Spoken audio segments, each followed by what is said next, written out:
Sentire Media. Hello, you. You're listening to A History of Italy.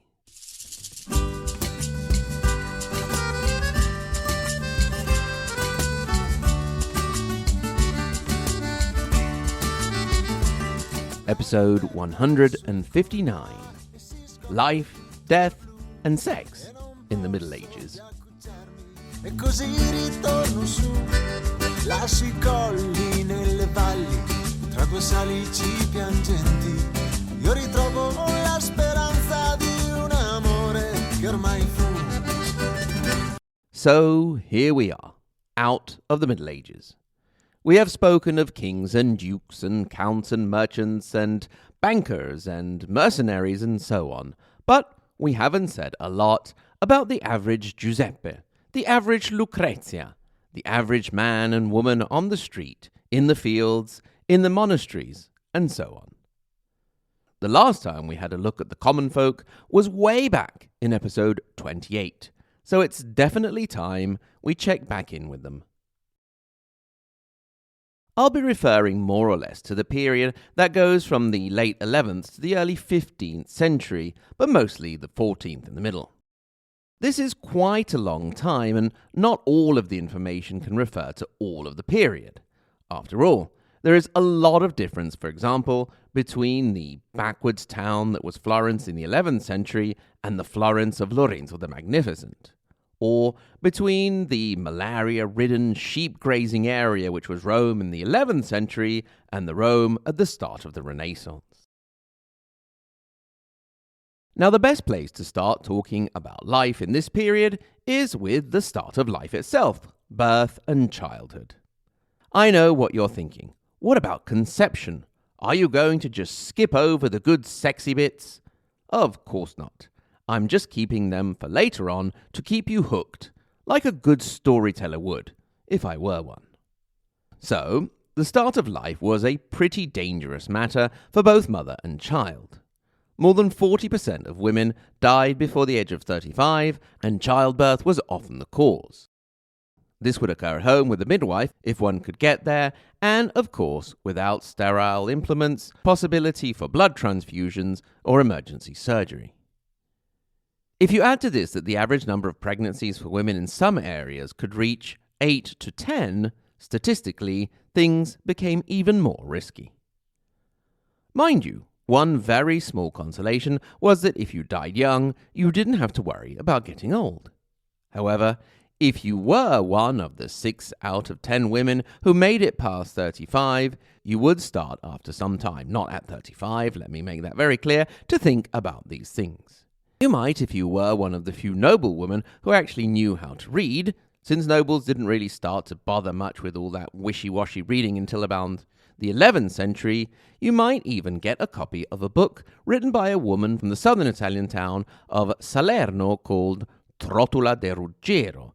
In her treatise De Ornato Mulierum, she wrote about how to stay unwrinkled, remove puffiness from the face and eyes, remove unwanted hair from the body, lighten the skin, hide blemishes and freckles, wash teeth, and take away bad breath. Going back to childbirth, if you did make it into the world, you then had a 1 in 4 chance of not making it past the first year. After that, your chances increased year by year, and by 6, you could consider yourself more or less in the clear. Then, of course, your childhood was over anyway, because by that time you could either work or slash at things with the sword. So you either went into the fields, the workshop, or were stuck on a horse, if you were a noble, and taught to ride, hunt, and especially fight. If you were a girl, you would learn housework or be sent off to work as a maid, or, if your match has already been made, you would go off to live in the house of your future hubby. Now, all of that did not happen at exactly 6, of course, but as girls headed to the ripe old age of 12 or 13. Then, of course, if you could find a place for your daughter, you could always send her to a convent. Now that, of course, is if your parents actually were interested in keeping you. It was not rare to abandon, kill, or sell a child into slavery. The latter was actually the worst crime, as it was punishable by having your nose cut off or even being put to death, whereas killing a baby meant you would have to pay penance by eating only bread and drinking only water for 3 years. Now, these punishments were indications that in society there were attempts to curb these phenomena and to try and help out. There were places willing to take abandoned children in, mostly religious institutions at the start, but later also locations set up by rulers such as the ospedali, an Italian word that we translate today as hospital, but were also for the poor, the elderly, or, case in point, abandoned children. At the start of the 13th century, Pope Innocent III even had a special system set up along the banks of the Tiber River to dissuade new mothers from throwing their babies in the river. You could anonymously put the baby in a wooden crib and then pull a lever which would send the crib into a monastery, and a bell would ring to warn the monks that a new soul had arrived there. Later, towards the end of the 13th century, the Ospedale del Brolo in Milan would host up to 350 abandoned or orphaned children, while when Brunelleschi completed his Ospedale degli Innocenti, the Hospital of the Innocent, in the early 15th century, that was the third to be completed in Florence. These children would be the ones labeled filius matris ignote, child of an unknown mother. Having touched upon hospitals and the elderly, before we look at what life was like, let's have a look at the end of it. Society was not particularly well structured for the care of the elderly. Firstly, because not many people actually made it to old age. Even if you did, you were expected to remain a productive member of society as long as you possibly could, until you could no longer stand up or use tools. If you did reach the point when you were no longer useful, you could count on your family, obviously the women, to take care of you, or you could head off to a monastery or convent. Whether young or old, when your time came, you had to be ready and make sure you could confess your sins and get your soul in order. If you didn't have a priest at hand as you lay at death's door, the belief was that you could get away with looking at an image of St. Christopher. This was especially because the concept of purgatory only came around in the 13th century. Before that, it was either eternal bliss or eternal damnation, with no chance of getting off for good behavior or time served. You were there for eternity. A rather nasty thought, which is why the idea of purgatory did develop. A place that was still full of punishments and suffering, but which left a chance of hope for salvation. Purgatory was also seen as a place closer to the material world, where the souls placed there could communicate in various ways with the land of the living. If you happen to visit Rome, not too far along the river from Castel Sant'Angelo, moving away from St. Peter's, you can find the Mini Duomo of Milan, not in Milan, in Rome obviously, the Church of the Sacred Heart or the Church of Suffrage. Inside, you can find a museum dedicated to the supposed traces of souls of purgatory in the real world, with objects such as books and wooden objects with fiery handprints. This new vision of death brought a new series of imagery, such as representations of macabre images such as skeletons and personifications of death. This was what came to be known as the danse macabre, the dance of death, an allegorical artistic genre starting up in the late 14th century that was supposed to serve the function of memento mori, reminding humanity of the fragility of life. In general, art and architecture in the Middle Ages had a lot more communicative purpose than it does today, at least on a practical level. It served to guide and teach the many people who did not know how to read. For example, if you were to this day to visit the baptistry in the city of Parma in the Emilia region, you could see all sorts of indications on what to do and what not to do to avoid going to hell. The fear of death also extended, of course, to beyond the grave. It was believed in particular that those who had died of a violent death would return with their bodies. so steps were taken to make sure the zombies could not cause any harm. These steps included chopping off their lower limbs so they could not walk back home, or more cunningly, burying them near crossroads so they would not manage to make their way back to the local village. Now, of course, one of the main causes of death in times of peace, which were not that common in Italy, were sicknesses and diseases, ranging all the way from a little infection to the plague. Although it was not really fair to call the Middle Ages the Dark Ages, as a lot of progress was made in different fields, not much was done in the way of medicine. The church did not permit autopsies or dissections, since they saw it as a desecration of the body that the owner would need back on Judgment Day. So it was not until the studies of Leonardo da Vinci that people started to understand a bit more about the human body. They knew enough to think of analyzing urine and feces. Now, you may be wondering what we mean by analyze, since there were no medical labs around. That meant smelling, looking, and then at times the use of other senses. Taste. Ugh. Apart from that, there were more or less stuck in the time of the ancient Greeks, such as Galenus and Hippocrates, and with their 4 humours of the body: yellow bile, black bile, phlegm, and blood. We all know bloodletting through leeches or cutting was a thing to try to balance those humours. Bacteria would not actually be noticed until 1676, although it would not be until Pasteur that the connection would be made between bacteria and disease in 1860. Yersinia pestis, the cause of the bubonic plague, would not be discovered until Alexander Yersin came along in the early 20th century. Viruses were not to be observed until 1940. All of this didn't really matter anyway until the late Middle Ages and early Renaissance, because if you got sick, it was probably your fault for doing something sinful and you were being punished by God, and so you deserved it. Having painted this rather bleak picture, there were doctors in the Middle Ages. They did manage to help people out at times, and there were even developments in the study of medicine.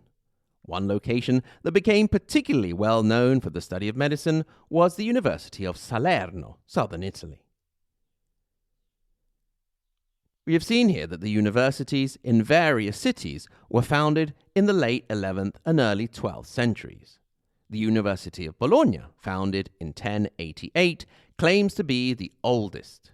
The spread of universities was in part to meet the need for new educated individuals, for the new rising classes such as merchants, notaries, lawyers, professional politicians such as the podestà, and professors. You could expect to start university around the age of 13, so Sheldon Cooper would have been nothing special. You would study the classical trivium, that is, grammar, logic, and rhetoric, and the quadrivium, arithmetic, geometry, music, and astronomy.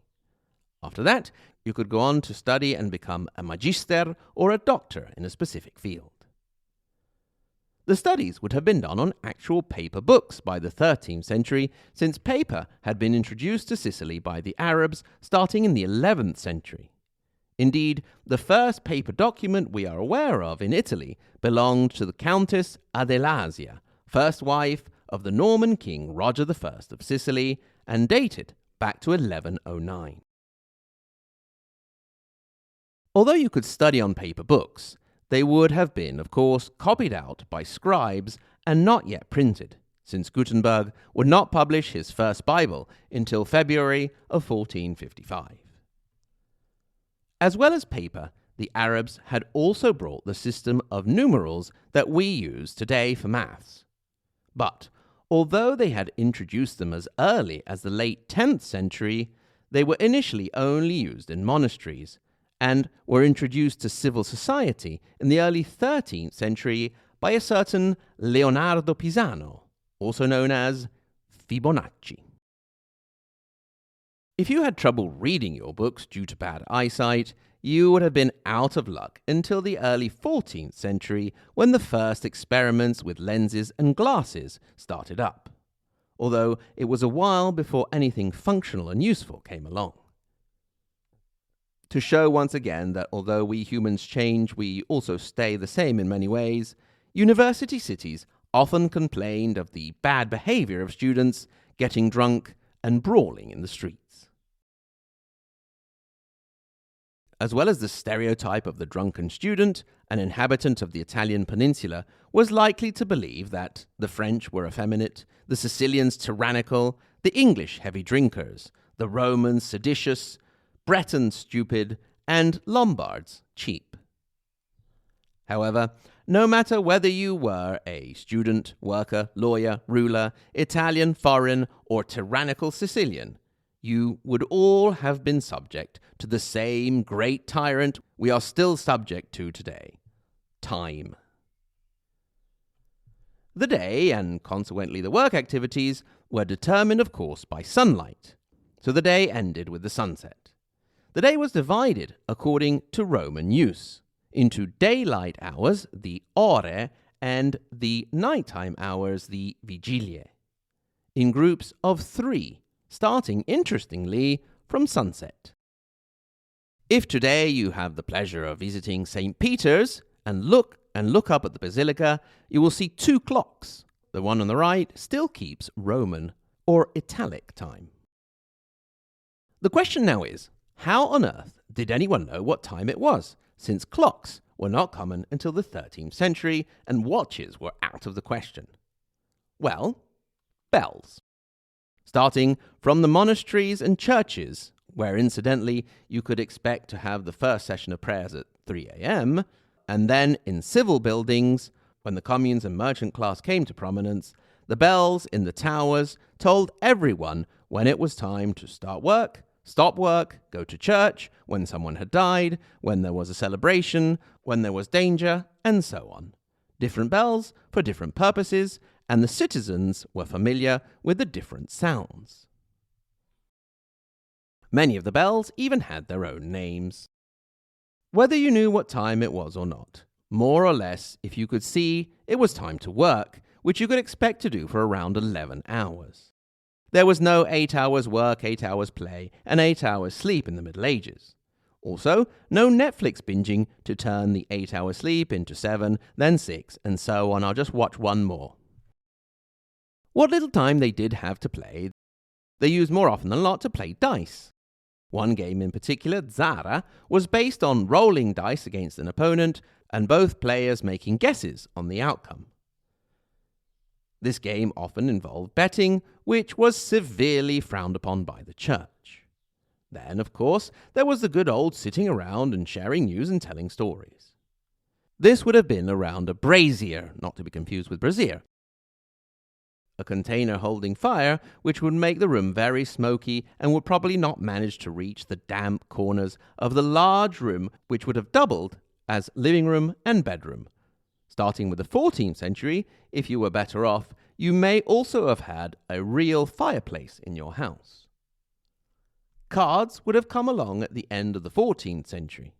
If you were rich, you might have a chess set, a game also imported by the Arabs as early as the 8th century, with some Western changes. Our bishop would have started life out as an elephant, the rook a camel, and the queen a vizier. No women on their chessboards, thank you very much. Holidays were out of the question, which is why religious festivities and local fairs and markets were such a big thing. If people did travel, it was more often than not to trade or to go on pilgrimage. Now there were various destinations you could go for a pilgrimage, Rome being one of the most obvious. But there were also other sanctuaries and churches and monasteries where certain important relics could be found and visited, bringing also money to the local economy. Travelling was not an endeavour to start off on lightly. No last-minute weekends in the Middle Ages. One of the first things you would do is, if you had any sort of property worth anything, was to write a will, because there was no absolute guarantee that you would make it back.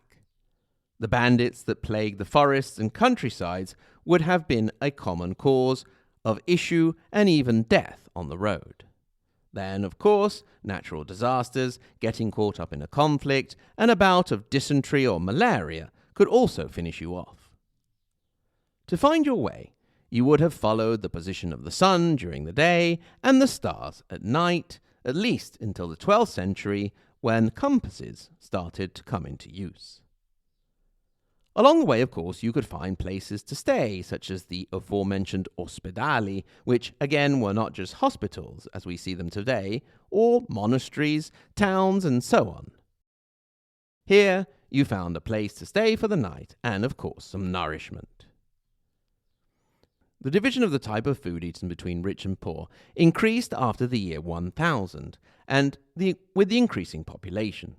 By the later Middle Ages, game meat and mutton were more a prerogative of the rich, with the poorer people eating meat only a couple of times a week and mostly in a stew. The belief that spices were used to cover up the taste of bad meat is not actually true. Indeed, rich people used spices more or less to show off rather than to hide any taste. The cost of spices could increase up to 40 times when they arrived in Italy from the east, which is why you had so many spice merchants in the Middle Ages. It was a very lucrative business. These spices included nutmeg, pepper, and saffron. The latter is actually really expensive today. In my local supermarket, you have to go and ask for the saffron, and they bring it out from the offices because apparently it is the most stolen item in Italian supermarkets. One, of course, could do without, but then one could not prepare risotto alla milanese. The diet would have been in part what we know today as the Mediterranean diet: cheese, some vegetables, olives and olive oil, bread, but not tomatoes, which only came around when the New World was discovered. Therefore, the lovely red sauce that is the basis for many dishes that are now considered quintessentially Italian did not exist in the Middle Ages. We Italians take our food very seriously, just as historians will get over-obsessive and fussy about historical accuracy. So, when I was asked to host an interview with an author who had a late 13th century Sicilian mopping up tomato sauce with a piece of bread, I refused. I have also seen on social media that there seems to be a debate in the United States about the difference between sauce and gravy. This is not an issue in Italy, as no one knows what gravy is. The topic of sauce, of course, brings us to pasta. It actually has an antique origin and was known to the Persians, ancient Greeks, Etruscans, and Romans. When the Western Roman Empire fell, the inhabitants of the Italian peninsula sort of forgot about pasta for a few centuries, what with the greater difficulty in getting a good harvest and the barbarians bringing in their piggies and pork-based diet. Once again, it was the Arabs who helped out by bringing pasta back to Sicily, the grain basket of Italy, from where pasta started to be exported to the rest of the peninsula again. There were also early examples of longer pasta, which could be seen as a proto-spaghetti. But tradition dictates that it was Marco Polo, returning from the voyage to the Orient, that brought back long noodle-like pasta and made it popular, although the lower classes would have to wait a few more centuries to have more frequent access to pasta. The longer pasta also meant that you needed a suitable utensil to eat it, and so starting in the 14th century, the fork, which had been until then mostly a cooking utensil, started to become more frequent on tables. Whether you were cooking, working, traveling, praying, fighting, or whatever, at a certain point, you had to sleep. Unless you were out and about, you would sleep in the bedroom, which, as we mentioned, doubled as a living room. First of all, you would take off all of your clothes and hang them on a pole so that mice and other creepy crawlies could not burrow into them. That was it. No pajamas, just stark naked in bed. This in itself was not necessarily an uncomfortable business, but beds were very large and very crowded. They could be up to 3.5 meters both in length and in width, and would often be used not only by the husband and wife, but also by the children, the servants, if there were any, and even guests if they happened by. That obviously didn't allow for much intimacy, but intimacy was a little less of an issue at a time when wedding nights could be capped off by the guests carrying the bride and groom to bed and then cheering them on as they consummated the marriage. Anyway, we've gotten to the good part, the sex. So the first question is this. In a period in which the church dominated much of public and private life, were you allowed to do it? Well, yes, of course you were, with your legitimate spouse to have lots of babies.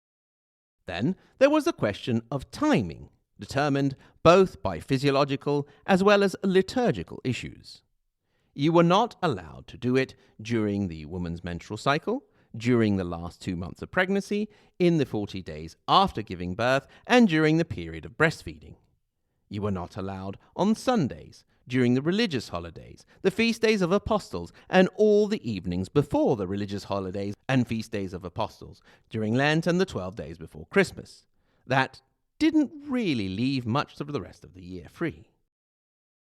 That was the issue of time, and then there was the issue of space, or better, position.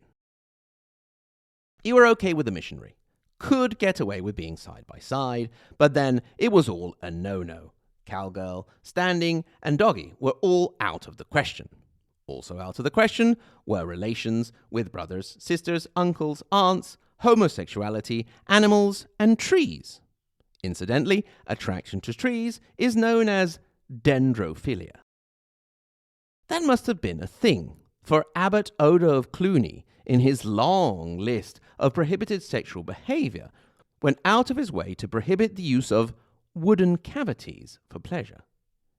It goes without saying that sex toys, which had been around since antiquity, were condemned. Interestingly, Italy, where the church had its headquarters, seems to have been one of the most prolific areas for the production of sex toys in the Middle Ages.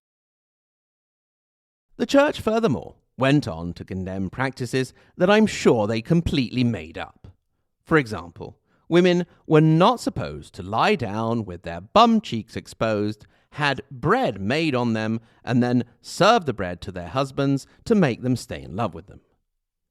There was also a whole other thing involving fish, but I'm not even going to start down that road. So, with this talk of prohibition and condemnation, one wonders what the consequences were. Well, first of all, they had to catch you, which, of course, was not easy. But we must remember, first of all, the lack of intimacy in the Middle Ages, and secondly, we mustn't underestimate how much the fear of damnation weighed on consciences. If you did go along and confess your naughty bedroom no-nos, the priest or monk in question could consult a penitenziale, a reference text for punishments. We can find some examples in the text of Burchard of Worms. Having intercourse during the woman's period could get you 10 days on bread and water, and you could get the same for doggy style. Doing it on Sunday, 4 days. During Lent got you a whole 40 days, or if just the thought of that made you hungry, you could get off by paying 26 solidi to the poor. So, that is a little of an insight into what life would have been like in the Middle Ages. You had to be pretty lucky to make it and have a good life. It reminds me of a conversation I had recently with a tour guide to a local castle. She was trying to convince us all how much better things had been in the late Middle Ages when the castle had been built. She seemed to have a major cross on one of the lords of the castle, a Torelli.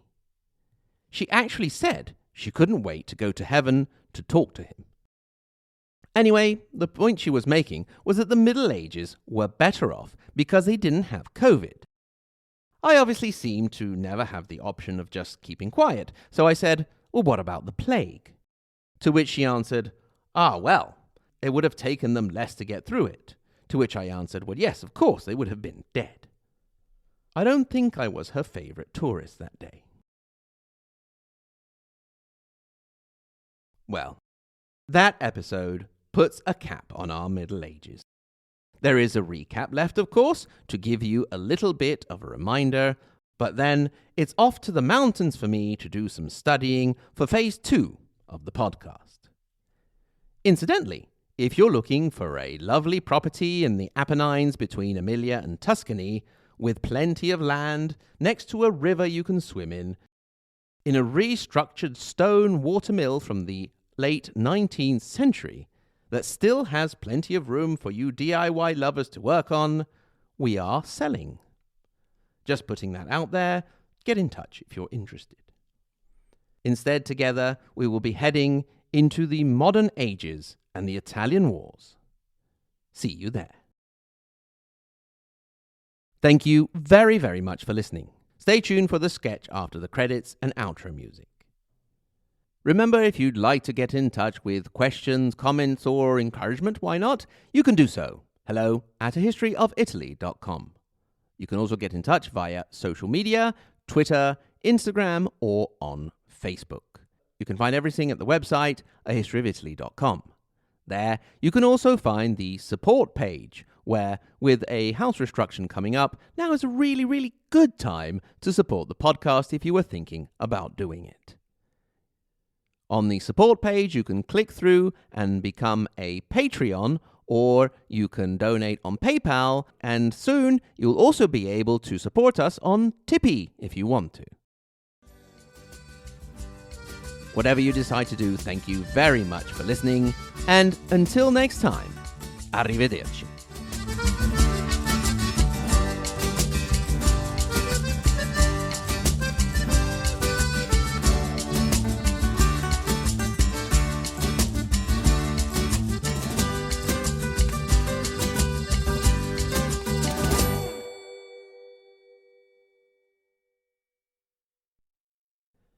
Dear Lord, please forgive me, for I have sinned against you.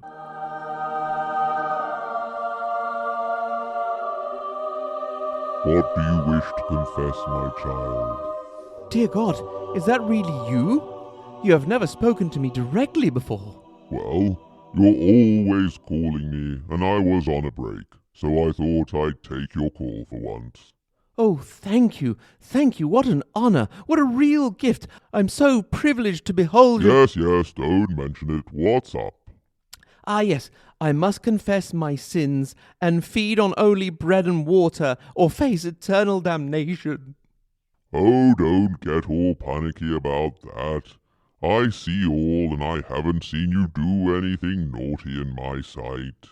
But, my lord, I lay with my wife on your day, on a Sunday.